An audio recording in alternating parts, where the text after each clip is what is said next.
Then the fall in hemoglobin was a very low fall in hemoglobin to 4 grams. So what are the possible causes? Maybe improper estimation of blood loss at the time of delivery, or after delivery she had some bleeding, or one important condition we have to think in a patient with help is hepatic hematoma, rupture of the liver and formation of hematoma, and such a drastic fall in hemoglobin. Here probably it was not there, that's why the patient improved, but we should also think of the possibility of hepatic hematoma when there is a fast and rapid deterioration of the hemoglobin.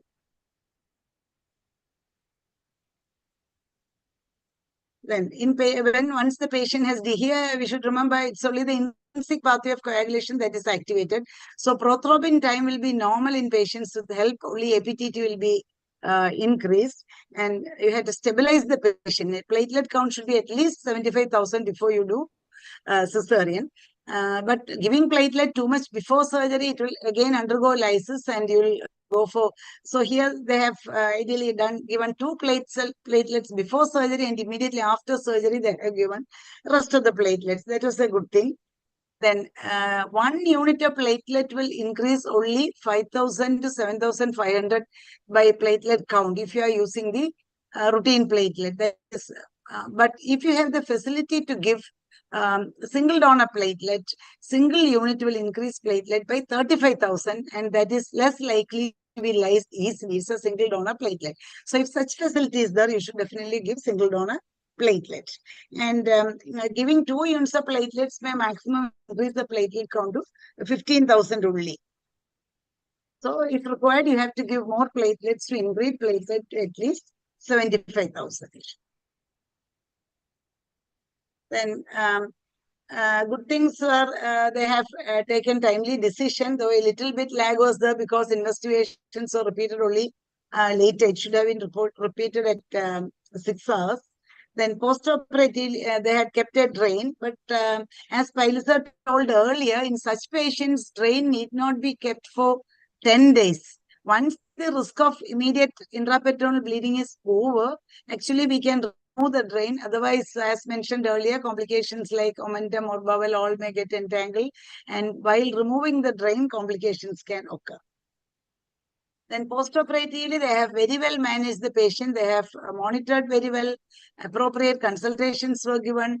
Appropriate super specialist, nephrologist, gastro, everybody has done their role. And finally, they could save the patient. And there are so many differential diagnoses which the madam may be going to discuss. And I have 5-minute slides just to sum up all these things.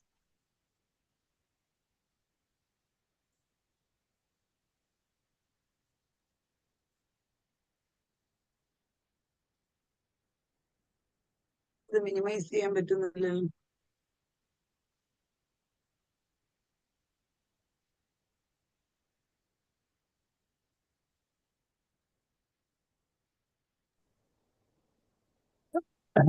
Doctor Lakshmi Shyamala madam join ചെയ്തിട്ടുണ്ട് കേട്ടോ. ഉണ്ട്, Shyamala madam join ചെയ്തിട്ടുണ്ട്. ഇവന്റെ അത് പോയാ, ഇത് minimise ചെയ്യാൻ പറ്റുന്നില്ലല്ലോ. Are you trying to share screen? Yeah.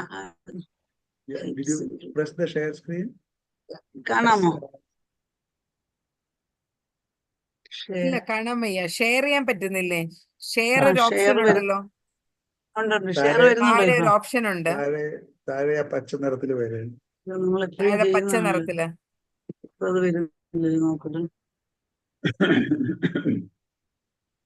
ആ പാർട്ടിസിപ്പൻസ് ചാറ്റ്, റേസ് ഹാൻഡ് ഒക്കെ ഉള്ളതിന്റെ കൂട്ടത്തിൽ ഒരു ഷെയർ ഓപ്ഷൻ ഉണ്ട്, പച്ച. കാണുന്നില്ല, സാധാരണ നമ്മൾ ചെയ്യുന്നതല്ലേ. മാഡം, ഡോക്ടർ ലക്ഷ്മി ആ സമയത്ത് ശ്യാമള മാഡം സംസാരിക്കട്ടെ.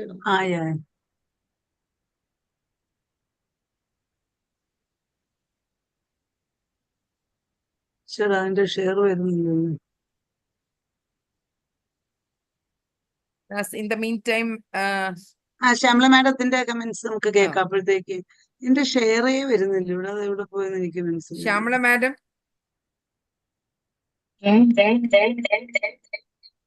ശ്യാമള മാഡം 2 ഡിവൈസിൽ നിന്ന് കയറിയിട്ടുണ്ടോ? ഉണ്ടെന്ന് തോന്നുന്നു. ഒച്ചമില്ല, ഏതോ ഒരെണ്ണം ഓഫ് ചെയ്യണം മാഡം.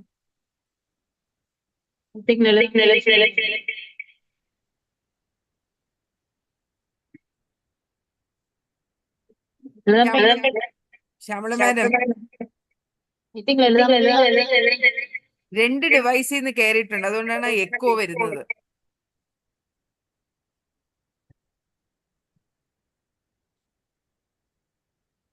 എന്റെ സൂടമേ വരുന്നില്ല, എന്നാ പിന്നെ ഞാൻ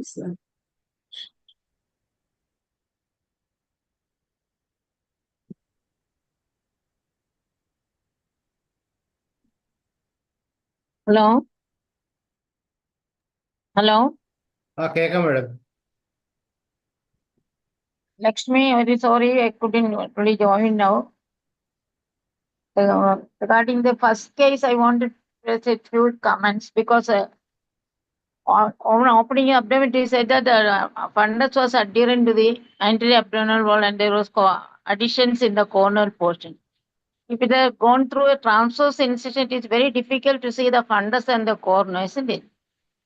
So I think the opening might have been a vertical incision. Otherwise, they can't find the fundus of the uterus and corner. We could never visualize without before delivering the baby through a transverse incision. So I think it was a vertical incision. That to say they could see the identify the fundus additions. Can you hear me?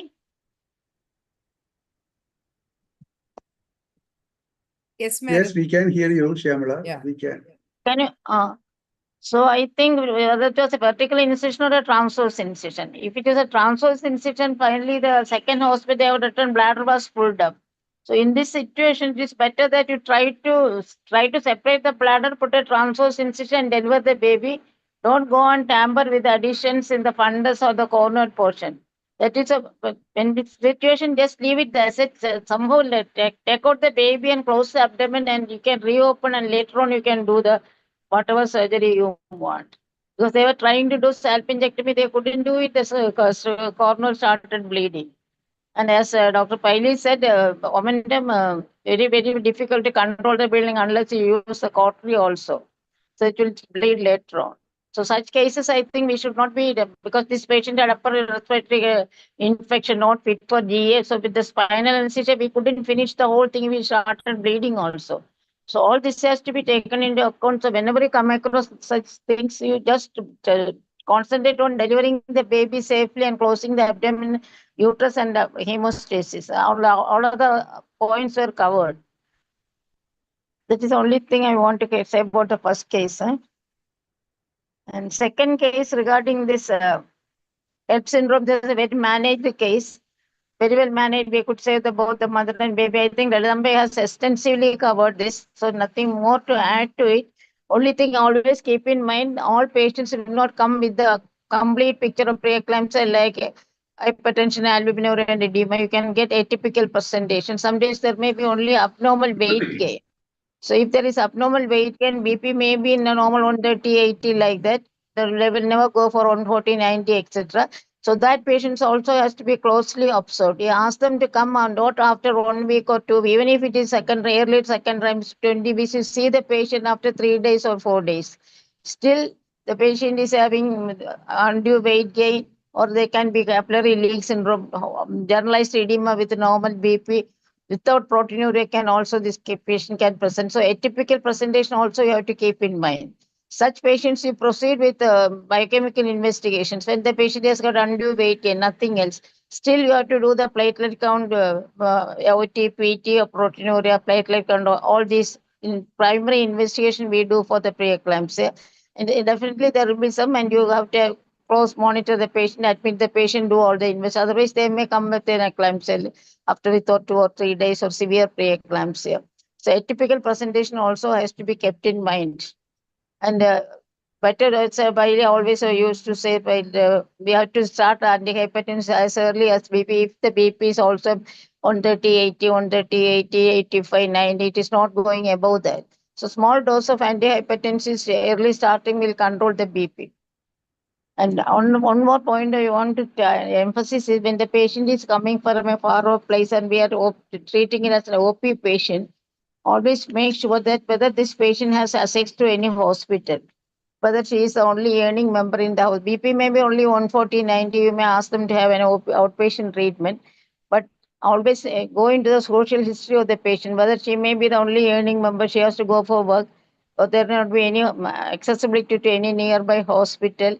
All this has to be taken into consideration. Such patients need either hospitalization or they have to come and stay nearby the hospital. All of a sudden, they can become worse also, isn't it? So these are just few practical things I want to say. All other things has been covered extensively by Lalitha, so I am not going to that. Okay. Thank you, madam. Lalitambika, you're muted.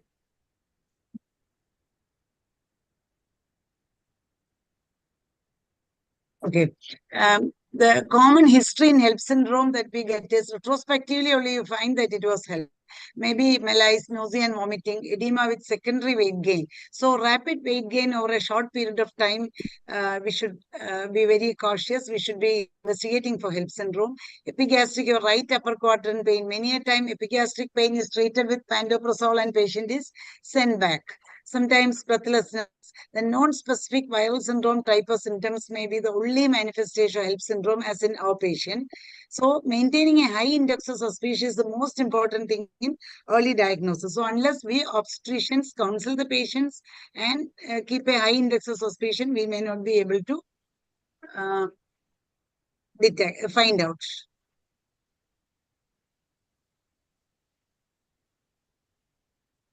So movie in the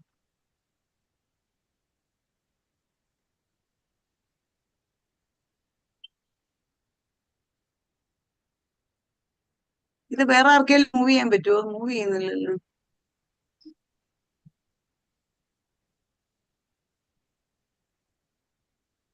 Lakshmi, വേറെ ആർക്കെങ്കിലും move ചെയ്യാൻ പറ്റുമോ ഇത്? അറിഞ്ഞൂടാ. Slide show ഒന്ന് മാറ്റി നോക്കിയാലോ? Slide show മാറ്റിയാൽ ചിലപ്പോ ശരിയാവും. മാറ്റിയാൽ ചിലപ്പം ശരിയാവും മാഡം. സ്ലൈഡ് ഷോ മാറ്റി നോക്കും. സ്ലൈഡ് ഷോ മാറുന്നില്ലല്ലോ. സ്ലൈഡ് ഷോ മാറ്റിയിട്ട് മറ്റേതിനകത്തിടും. സ്ലൈഡ് ഷോ അതെവിടെയോ അങ്ങനെ ഒരു സംഭവമേ ഇവിടെ വരുന്നുണ്ട്. അതിന്റെ മേളിൽ കാണും മാഡം. എവിടെയാ? ശരി, വെറുതെ നമ്മുടെ സമയം.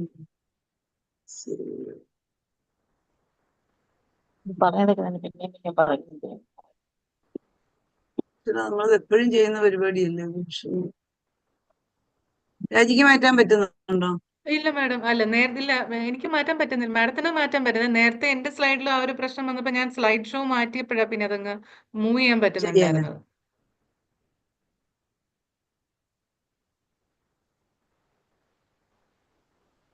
എന്നാ ഇങ്ങനെ കിടക്കട്ടെ, മാറ്റാം.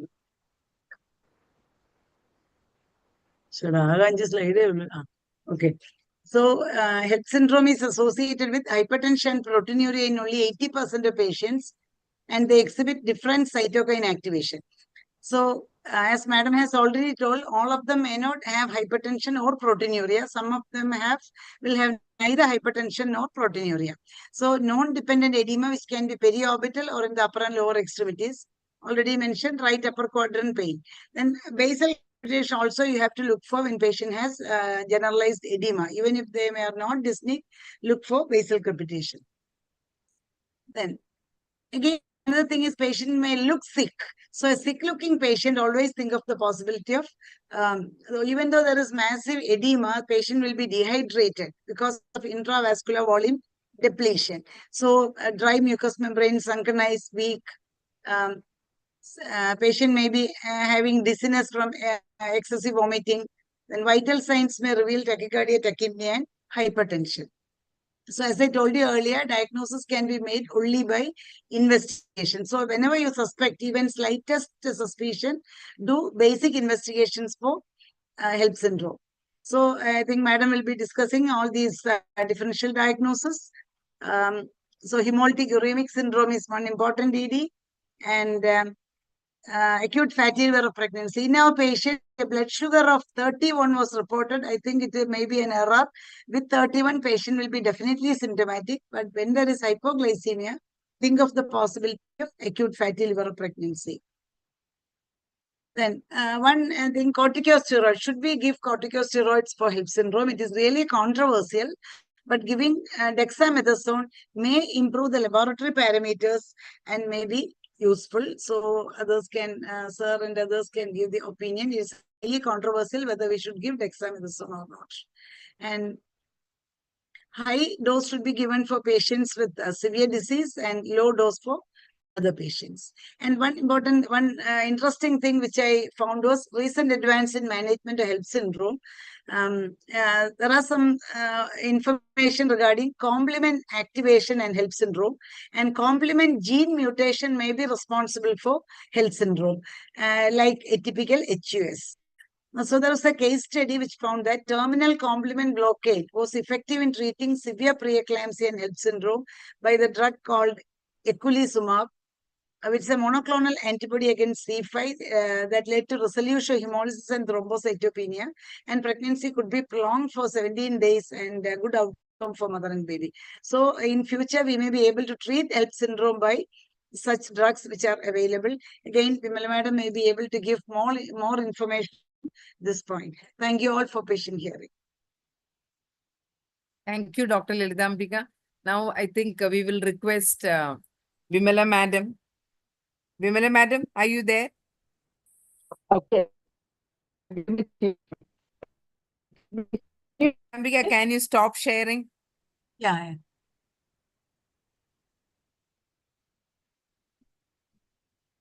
Can you hear me, Lakshmi? Vimala Hear me? Madam, camera on ചെയ്തല്ലോ.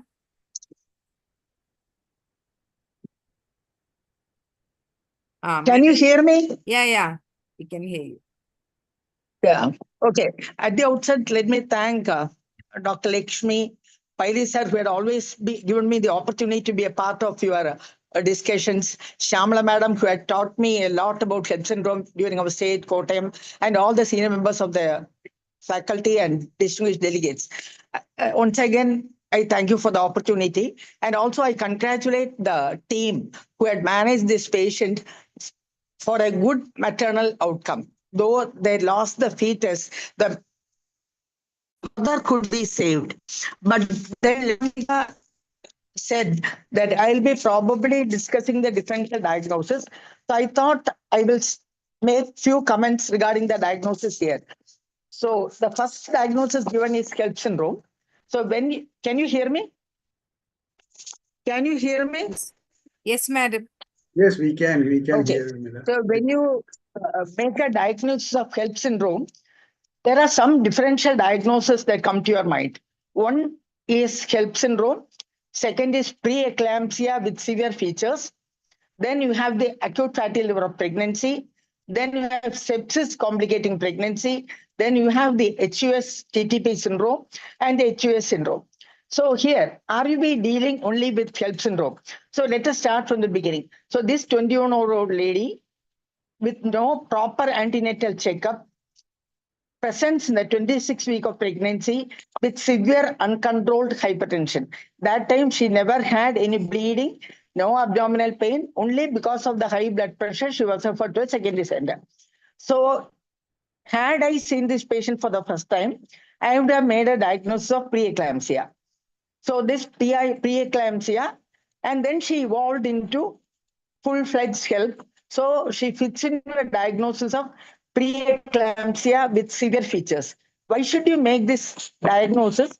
Because we all know, as the patient showed, in HELP syndrome, all the abnormalities will resolve within 7 days of termination of pregnancy. But I don't know where you had made a point here. This lady was discharged on the 18th post-operative day with requirement of 4 or 3 antihypertensives. That too, amlodipine, labetalol, and prazosin, all strong antihypertensives. So that makes me think this is not HELP alone. Probably she has severe preeclampsia with severe features that shows us that she requires a meticulous follow-up. She should be evaluated for 6 to 8 weeks to see whether blood pressure normalizes, and the blood pressure does not normalize, we have to evaluate her further. So that is the differentiation from HELP and PET. This is unlikely to be HUS-CTP syndrome because she normalized her liver enzymes, normalized her kidney, and she went home with only hypertension, which is very, very unusual with HUS TTP syndrome because the renal failure does not resolve. In this context, Letambika was talking about eculizumab anti-CD5 antibody. I don't know whether Shamla madam remembers, there is a staff nurse who was working with Kashi sir in Anantapuri Hospital. She was diagnosed with HUS TTP syndrome during her pregnancy. She imported this drug from elsewhere with special permission from the government of India and spent lakhs and lakhs on it. She underwent a liver kidney transplant and we lost her in the end. So what I'm trying to say is the HUS-CTP syndrome, the outcome is not very good. Okay, and now we are left with sepsis. Could this be sepsis? There are a few points which makes me think this could be sepsis also. Because procalcitonin was 6.67. Usually during this period, the procalcitonin should come down and it should not be high. So that means there is some occult infection somewhere and there was leukocytosis also. So we should keep in the back of our mind PIH with severe features with probably sepsis. The other diagnosis, SLE. Probably you would have noted that their initial complement was 0.459, which was well below the normal value. You expect the complement to be increased in pregnancy, where in the first value, the complement was low. So we were wondering whether it could be a complement-mediated HUS or a glomerulonephritis in view of hematuria, hypertension, and oliguria. But very, very unlikely because she resolved completely and the C3 normalized towards the end. So probably it was only a PIH with severe features. The other point I try to make is whenever we plan an intervention in suspected health, there are various papers published from Medical College Kottayam where they said that platelets is not the platelets is not the solution.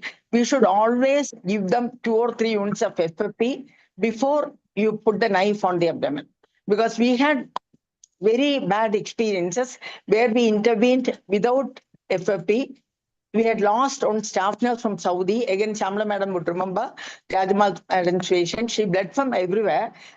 Where we are fortunate that we could revive this lady, but that staff nurse who was diagnosed postpartum help, we lost. So maybe I would suggest that whenever you suspect HELP, this is a Tennessee classification satisfying all criteria for HELP syndrome. It's a complete form of HELP syndrome.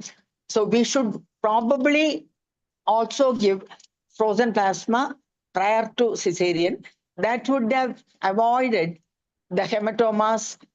And we also note that 4th day she dropped her hemoglobin when the platelet count was going up. So probably it was a blood loss only. And the AKI we are talking about is a hypovolemic AKI.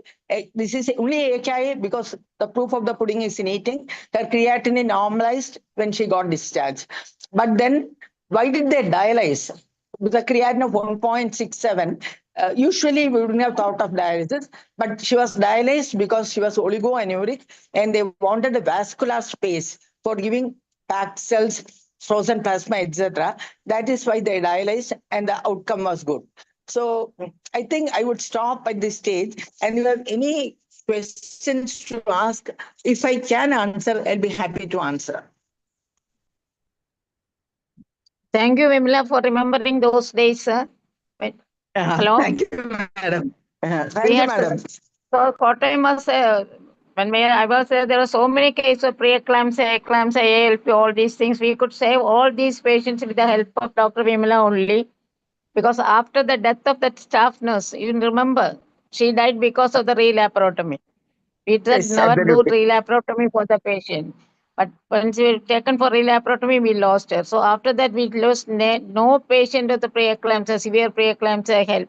All is due to your help and your guidance. And you remember, we used to put 2 PGs, one from gynec side and one from the nephro side with this patient, completely covered by the postages 24 hours. Alternatively. So we could say all these patients, constant vigilance, all this we used to do. Can I ask you one question? Those patients who can afford, can we do an SFLT to know whether it is a preeclampsia or no? We are doing SFLT, so many centers they are doing it. And now Any the preeclampsia? recommendation is No recommendation, Madam- but still they are doing somewhere. Some laboratories think- they are doing it. Okay. SFLT So I have no, also. Madam, I have no personal experience in predicting HELP syndrome with the help of placental growth factor estimations. I went through the Not literature, they say it is coming up in a big way. They are not SFLT. talking about, they are not talking about SFLT, they are talking about placental growth factors. That is Okay. going to have a mainstay in predicting HELP syndrome, Only in not the other predicting. one, not This SFLT. is the SFLT, it is said that if the That is- value is below 30, etc., then she is unlikely to go in for preeclampsia for the next 1 month, like that. Oh, And when I it have is no nearing idea, 80, madam. we have to deliver the patient within 1 week. So that will Oh. decide whether we have continued pregnancy. They just asked me whether you had any experience with that. I don't know. SFLT in the management of preeclampsia. Whether to terminate it No. or whether to continue it depending on the SFLT. Okay, okay. Thank Right. you.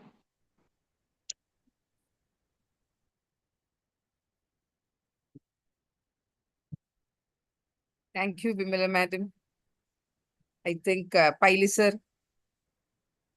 Thank you, Vimala, for all the help through these years when we were doing the audit, and is always a sought after person for us because you come out with very genuine facts which we can take into practice. Thank you, Vimala, for the help. If I may probably make a couple of comments, Lakshmi, is the time for that? Definitely, sir. Yeah, one thing is, I see that she had cesarean, and as Lilidambika said, I wonder whether we should have thought about inducing labor, because see, one thing we have to remember is, I would say, I would anyway ask for an eclampsia rather than a HELP.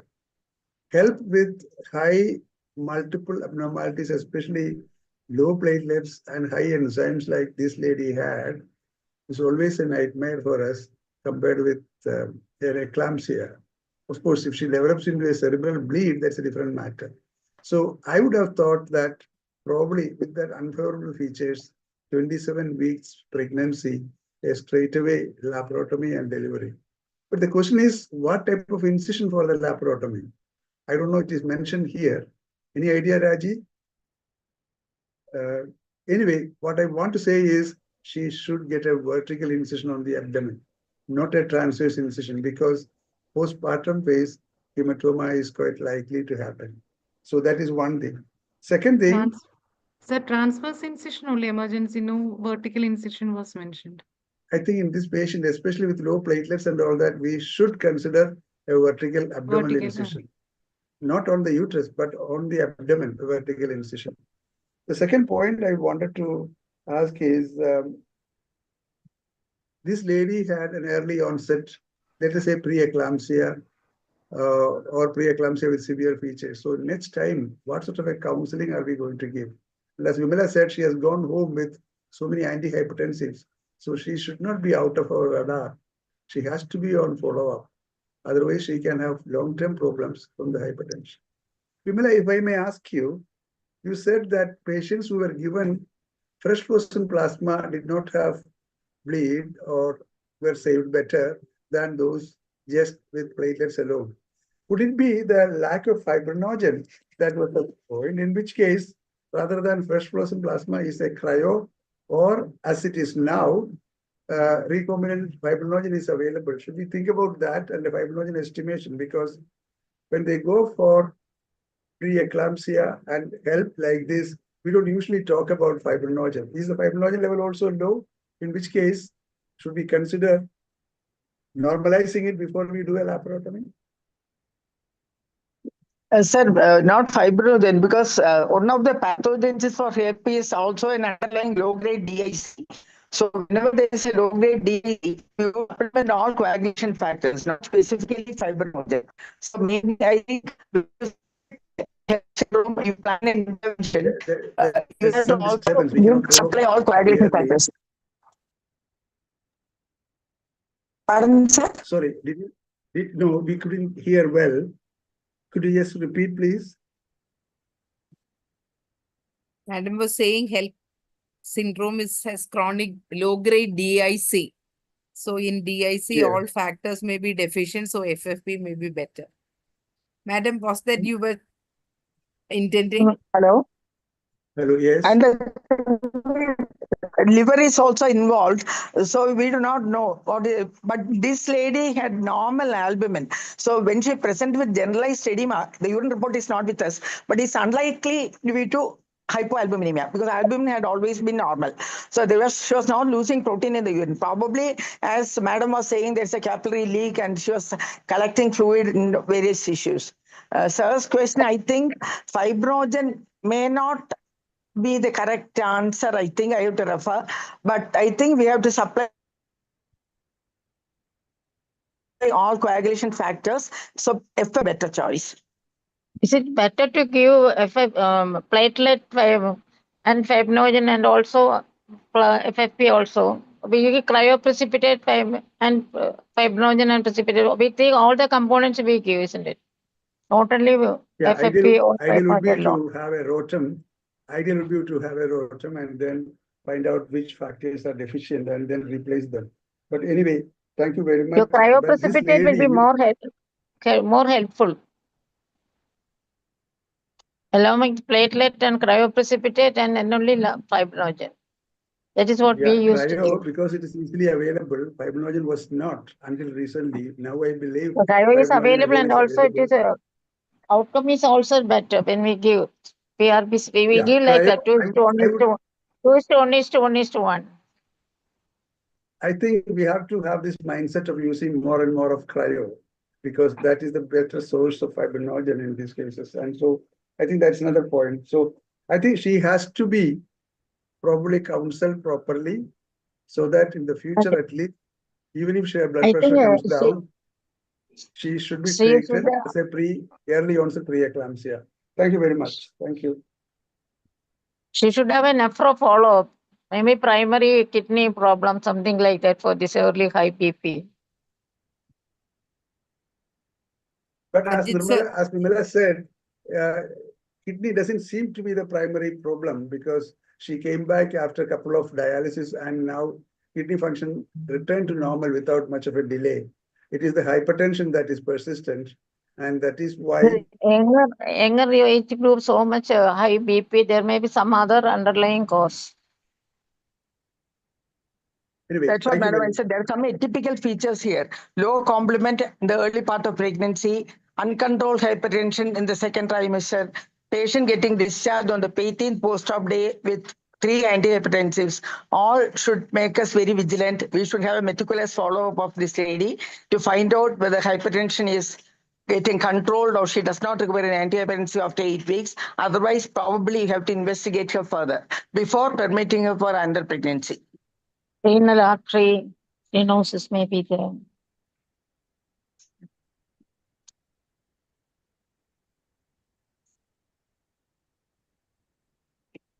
Dr. Thank you, Lakshmi. Ajit, I you think we want to can say something? open it up for the audience. Sir, the audience cannot speak because they don't have the option. Only the No, chat, they can send not for, questions yeah. in the I chat don't see box. I don't see anything in the chat box. Did you see any? There was Several a questions question are about there. the first case. No, only I think the second case. Termination at 26 weeks Yeah, that's will be counted as MTP or not? Does it come under the MTP Act? Legal permission needed? Can there be a litigation against the doctor?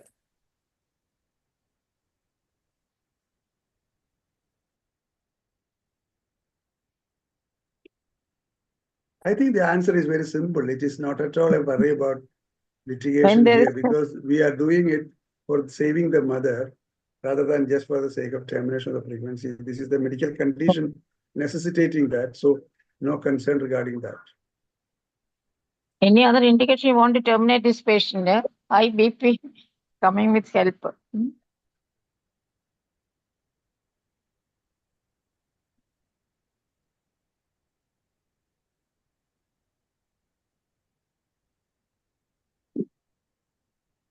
Somebody has asked, has opined that it appears to be a hepatic renal syndrome.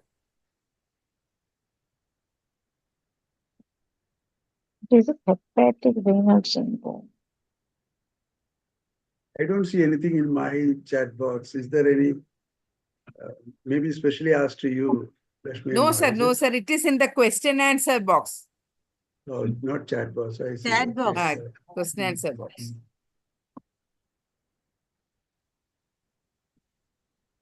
What is the question, Lakshmi? Hepatorenal uh, syndrome. Can it be a hepatorenal No. syndrome? Hepatorenal syndrome is a definite entity where a patient with end-stage liver disease develop acute kidney injury due to not a structural abnormality. Once you correct the liver, under patient undergoes a liver transplant, the kidney would recover. There are similar situations where you label them as pseudo-hepatorenal syndrome. They are not true hepatorenal syndrome. Here, the patient's liver condition resolved completely, AKI completely resolved. So we can probably make it a pseudo-hepatorenal syndrome, not a true hepatorenal syndrome. Didn't get written down. Madam, hepatorenal syndrome, Vimala Madam is telling it is end-stage liver disease leading to renal also damage. Here, as the patient recovered completely from the liver problem as well as the renal problem, this cannot be called a hepatorenal syndrome. This can be a pseudo-hepatorenal syndrome. I think that's what Madam told.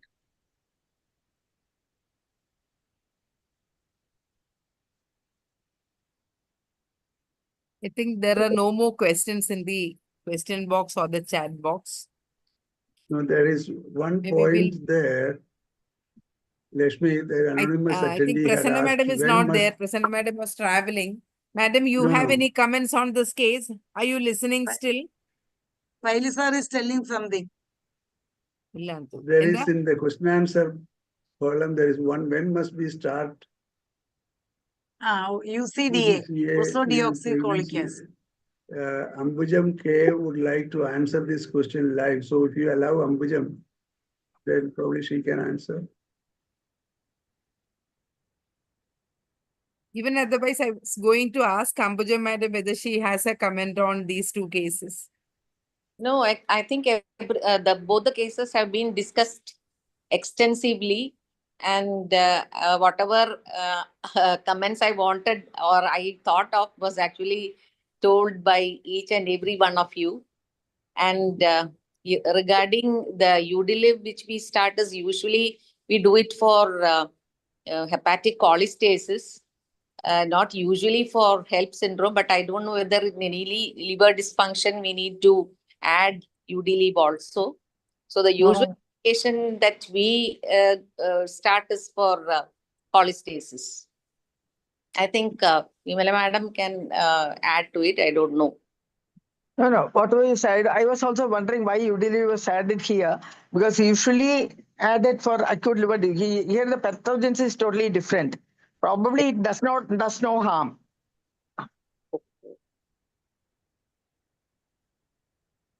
Somebody has asked what benefit we are getting with vertical abdominal incision at 26 weeks. Already Paili sir explained that. Less chance of rectal sheath hematoma. I And hope it is clear like to because Sorry. when you put a transverse incision, you have to pull open the recti, and quite likely that there may be some fibers of the rectus muscle torn, and also vessels under the rectus, especially the venous accompanying vein of the inferior gastric artery is very likely to get torn, which may not be recognized easily, and that can lead to a hematoma formation. And more than anything, vertically, the midline is the least vascular of the abdominal wall. And so an incision there is less likely to have reactionary bleeding later. Because of these reasons, we recommend in any patient where you either have or expect to have DIC, go by a vertical abdominal incision. Time taken is also less. That people differ their opinion, Shyamala, because many people say Because they are so familiar with otherwise transverse there will be some fluid. bleeding, but transverse incision bleeding is more, thickness is more. So it will definitely vertical incision take less time. But One- actually now the PGs, they don't know how to do a vertical insertion. It's a fact, juniors. They will say we will do transfers faster and better than vertical. They don't know how to put a vertical in. I don't know, is it same with every institution? But many a times that's the Yes, answer we ma'am. get from juniors. Yes.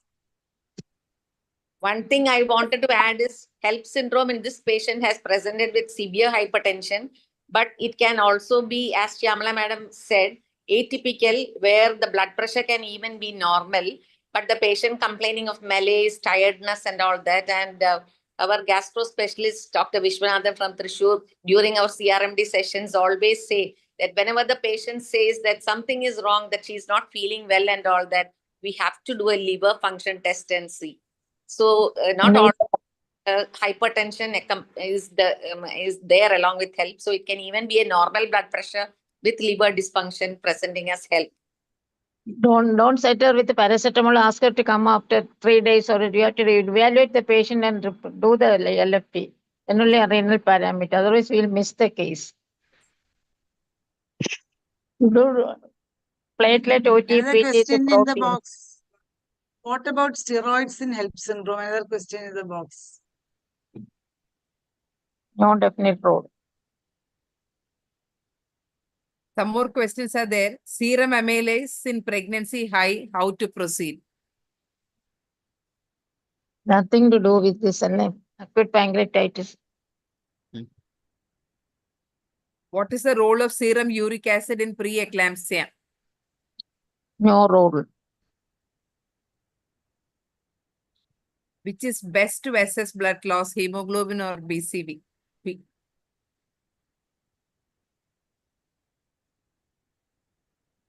They usually give the results together. If you ask for hemoglobin, the Paxil volume will also come. Both will be there, the PCV. You assess the blood loss, Yes. recheck the hemoglobin. There are Then so you know many the people, blood loss. so many people asking about the dawning, which Prasanna was discussing about closure of the parietal peritoneum. What I is it? would- Dawning. That is what multiple he said pick was, on the yeah, at least what we dawning. should, yeah. No, What she dawning is not mentioned that way. was, So we can just close it as you close everything. a running stitch should be all right. I Running think. stitch is Approximate the okay. Dawning peritoneum, is so no really exposed. Anyway, dawning. Prasanna is What not a able to comment, so we will leave it at that.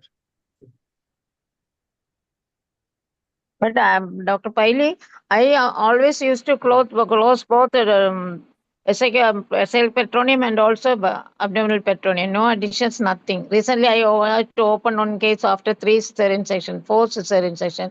No additions at all. I think for a So few I years used to now, do for a both few years now, we procecal have for the been, petronium and vertical abdominal petronium. I used to close for the last how many years? I don't know, 35, 40 years. that is how we were all taught in the beginning, wasn't it? But then the problem was we were using suture materials which are also adhesogenic. For example, when we started, it was catgut. Later, the vehicle came. All these are also pro-adhesion formation. So that is why we changed over to monocryl, which is a monofilament, as well as non-reactogenic. So that is why we would recommend to use monocryl. It can be used for subcuticular as well for the skin. Okay, if Lakshmi Ammal, if you may permit me, shall I take leave now because I have another meeting to go to? Hello, Lakshmi Sir, Ammal. I didn't hear you. Yeah, if you permit me, can I take leave now? Yes, sir. Yes, sir. I Sir, have thank you another very much for meeting. your Yeah, presence, thank sir. you. I think now it's probably we have answered all the questions in the question box and probably we can wind up, isn't Yeah. it? Yes. Anyway, thank you, Lakshmi, for keeping on this suggestion. And I think that is, as was shown in the question answer place, this is a forum to convey useful messages across the state. And so very well received by everybody. Please continue and we congratulate you for this. Thank you very much. Yes, sir. And thank you, Vimala madam, for sitting so late with us, almost 9:30. Thank you, madam, and thank you, Dr. Ajit, Dr. Lalitambika, and Shyamala, madam, for the fruitful discussions. Also, I think Prasanna madam has left, but still a great thanks to you also. And all the participants, I'm a little disappointed. We had only around 330 participants this time, though we had made some extra efforts. We are trying to incorporate those people who normally don't attend meetings and CMEs like this. And with 320, I don't think extra people have attended the meeting. Anyway, I think I will make more efforts. We will make more efforts. The RCH officers, the captains, vice captains, we were all trying. Maybe I request each one of you to make others also attend the program. I know it's a great learning experience and we have had a lot of learning points in this session. Thank you all.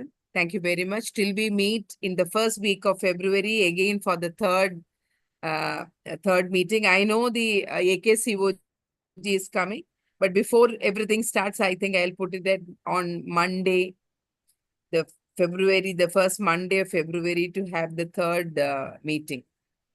Thank you so much. And I want to thank Kfog, Dr. Kunjumaideen. He had been very supportive to get this link and get everything done for us. Thank you, Kfog, and thank you, Dr. Kunjumaideen. And you have anything to tell us, Dr. Yeah, Kunjumaideen? will this be the last meeting during my tenure? How can it be? No, MD, NMSR last meeting, because next meeting will be after the AKCOG or before AKCOG? Before the AKCOG. Yeah. So one more push. I know, because I won't get the link. That's what I said. First meeting, we will do it. Yeah. Okay. Thank you, Kunjumaideen, for sending me the link, so I could join last. Thank you, ma'am. One more question. I lost my temper. Dr. Lalitambika, Shyamala madam, one more question. If a patient has progressive severe grade 3 edema alone, without proteinuria and without hypertension, is it an indication for an early induction of labor? Yes, definitely. It is an atypical preeclampsia. The sister affected is the capillary leak syndrome. They should not have proteinuria or hypertension. This patient can go in for all the complications of preeclampsia. So without hypertension, without proteinuria, patient can be a typical preeclampsia. Here, what is happening is a capillary leak syndrome.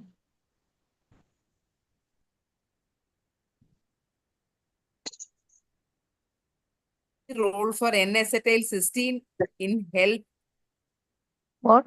ischemic hepatitis. Ischemic hepatitis. No. Help, they can develop hematoma, then rupture can occur. Liver subcapsular hematoma, it can rupture. And patient can suddenly collapse. And that's the acute presentation. Sometimes it may occur. Dr. Raji, thank you for the presentation and the participation. Raji, are you there? Madam, yes, madam, there I'm there. Thank you. Thank you very so much for your beautiful presentation. Thank you. I think we'll call it a day and we'll disperse. A good night to all of you. Thank you, Lakshmi. Good night. Thank you. Good night.